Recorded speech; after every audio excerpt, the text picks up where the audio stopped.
Welcome to our deep dive, and today we're going to be spelunking into Harry Potter and the Chamber of Secrets. Ooh, spelunking. I like that. Sounds adventurous. Well, we do have this pretty cool YouTube video script. It's called Get This, Secrets Unveiled, Harry Potter and the Chamber of Secrets Deep Dive and Analysis. Catchy, huh? For sure. Yeah.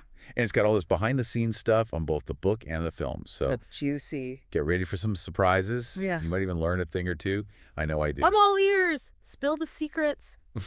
Okay, well, first off, can we just talk about the pressure Rowling must felt after Sorcerer's Stone blew up like it did? Right, totally. Like, how do you follow that? Right.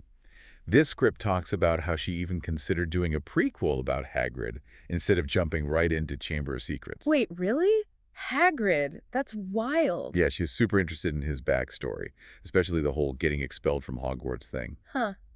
Imagine what that story would have been like, was shown a totally different side of him. Right. We might have seen, like, young Dumbledore, maybe even Tom Riddle back in the day. Who knows? Oh, man, a younger Tom Riddle? Spooky. Seriously, makes you think about all the what-ifs, you know?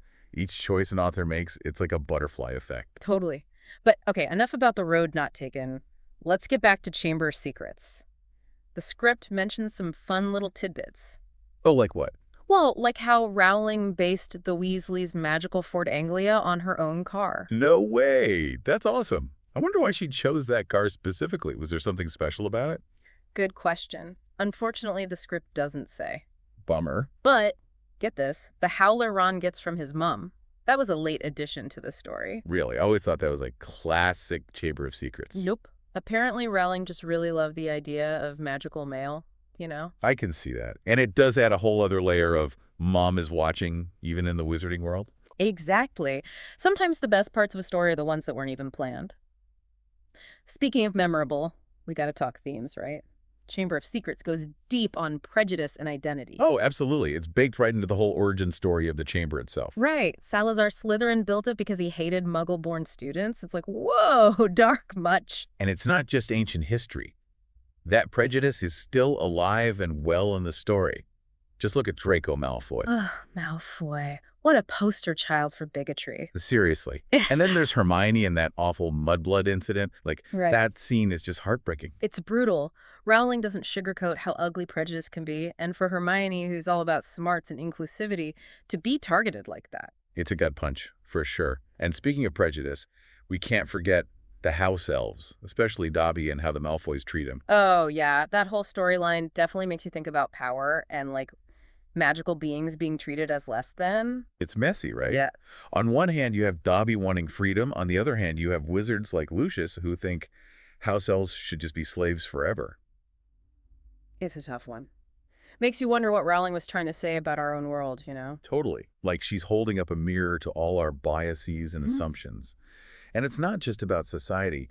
The book also gets into those internal struggles with identity, especially for Harry. Oh, for sure. His connection to Voldemort, that whole parcel tongue thing, it really messes with his head. Right. It makes him question who he is, what he's capable of. Is he destined to become evil just because he could talk to snakes? Heavy stuff for a kid to deal with. But that's what I love about these books. They tackle real issues, even within this magical world. Totally. And then there's Dumbledore. Yeah. He drops that wisdom bomb about choices defining who we are, not our abilities. Yeah, that's a classic Dumbledore moment. And it's so true, right?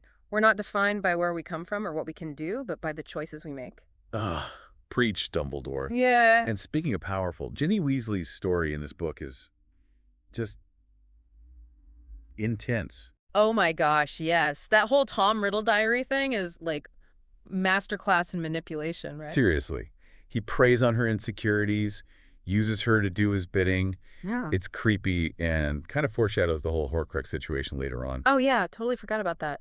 For our listener who might not remember, what exactly is a Horcrux again? Oh, right. Well, it's basically an object where a dark wizard or witch hides a piece of their soul. Makes them really hard to kill. Right, right. So Riddle's diary was like a test run for that whole concept. We don't fully get it at this point, but it's a big deal later on. Huge deal. It's crazy how Rowling weaves all this heavy stuff into what's supposed to be a kid's book. Right, and she pulls it off so well. But okay, enough about the book for now. Let's talk about the movie. Did it live up to the hype? Well, that's where things get interesting. This script points out some stuff the filmmakers left out, and let's just say fans were not happy. Oh, like what? Spill the tea? Well, for starters, remember the Death Day party in the book? Yeah. Super creepy, super atmospheric. Oh, yeah, yeah. Loved that scene. Gone. Poof. Not in the movie. What? Why would they cut that? It was such a great scene. No idea. The script doesn't say. Maybe they thought it was too dark for kids. Or maybe they just ran out of time. Who knows? I mean, I guess. But still, it's a shame. And what about Peeves? He's like MIA in all the movies. Right. I feel like he adds so much to the whole Hogwarts vibe. Totally. He's that chaotic energy that keeps things interesting. But okay, let's not dwell on the negatives. Okay, fair. What did the movie do well? Well, the script does praise Kenneth Branagh as Lockhart, says he was perfectly smarmy and egotistical. Oh, Branagh definitely nailed it. And the flying car chase, they really amped that up for the movie. Pure spectacle. Agreed.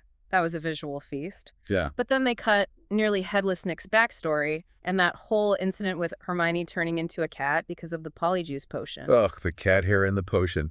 Such a classic moment. I know, right? Those little details add so much humor to the story. Speaking of details, what about the basilisk itself? It's terrifying in the book, but some say the CGI in the movie kind of ruined it. That's a tough one. I can see both sides. Right.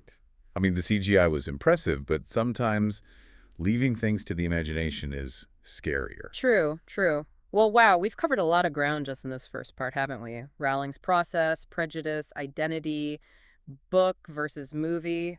And we're just getting started. Next up, we're going to tackle the lasting legacy of Chamber of Secrets and how it influenced the rest of the series. Ooh, can't wait. This is going to be good. All right, so last we left off, we were about to delve into the lasting legacy of Chamber of Secrets.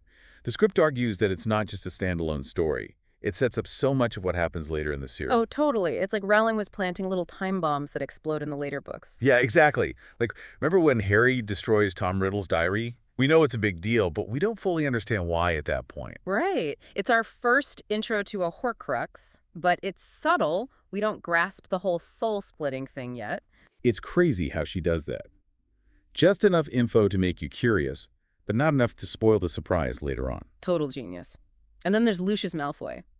He makes his grand entrance in Chamber of Secrets, all sleek and menacing, giving us a taste of those pure-blood politics that become so central later on.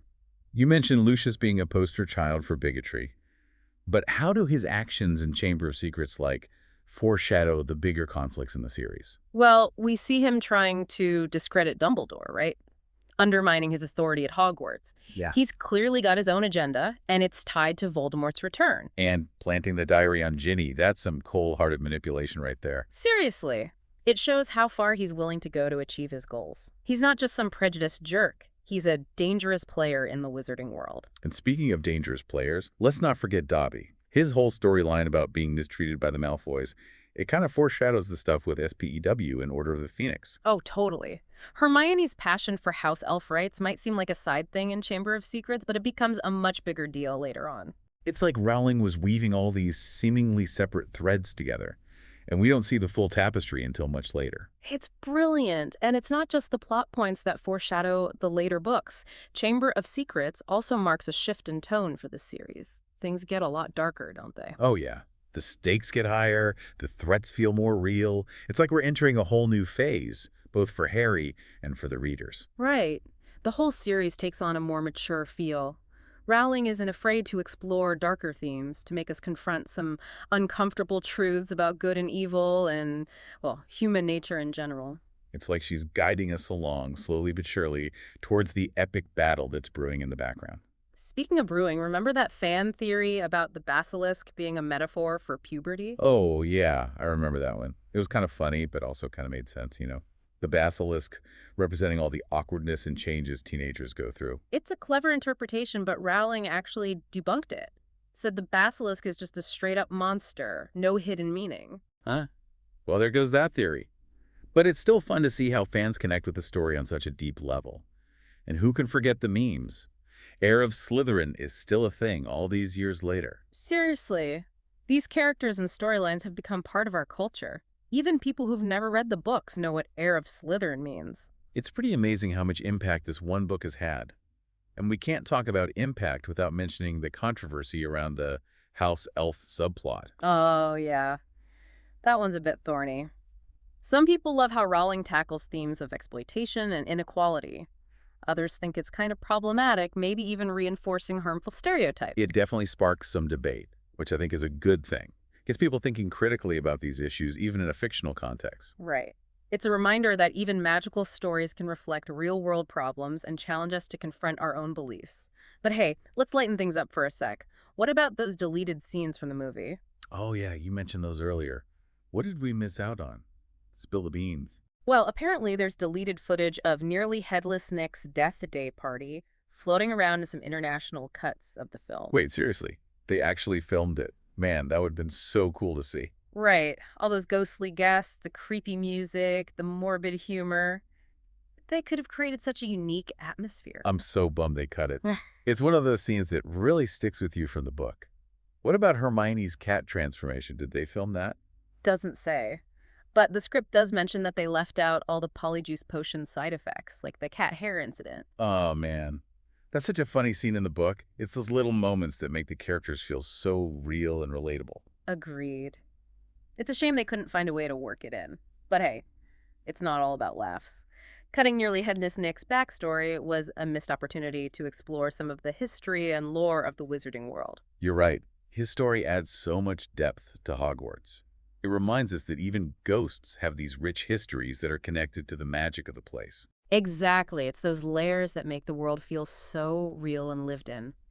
Oh, and speaking of real, did you know that the basilisk design in the movie was based on a mix of iguana and cobra features? Really? That's kind of cool. It's a good example of how filmmakers take inspiration from the real world to create these fantastical creatures. It makes sense. It's easier for us to connect with something that has some basis in reality, even if it's been, supersized and given fangs. Totally.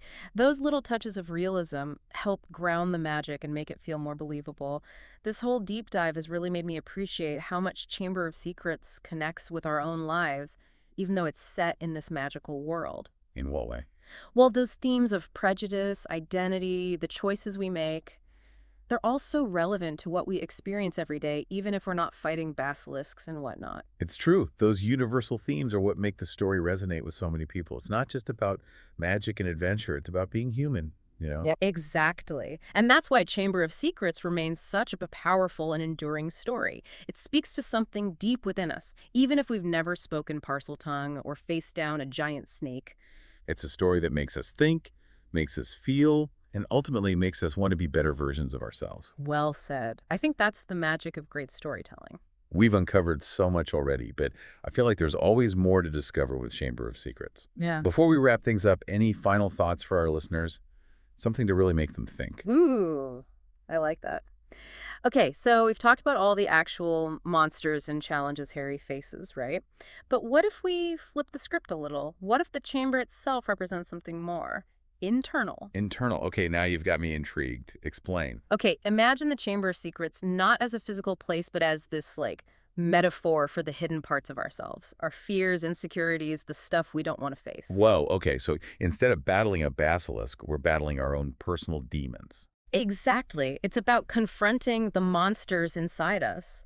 Our fear of failure, self-doubt, those dark corners we all have. That's deep, man. Adds a whole new dimension to the story. Right. And just like Harry has to face the basilisk, we all have those internal battles to fight. It's about finding the courage to confront those fears, even when it's scary. Reminds me of what Dumbledore said about choices revealing our true nature. Exactly.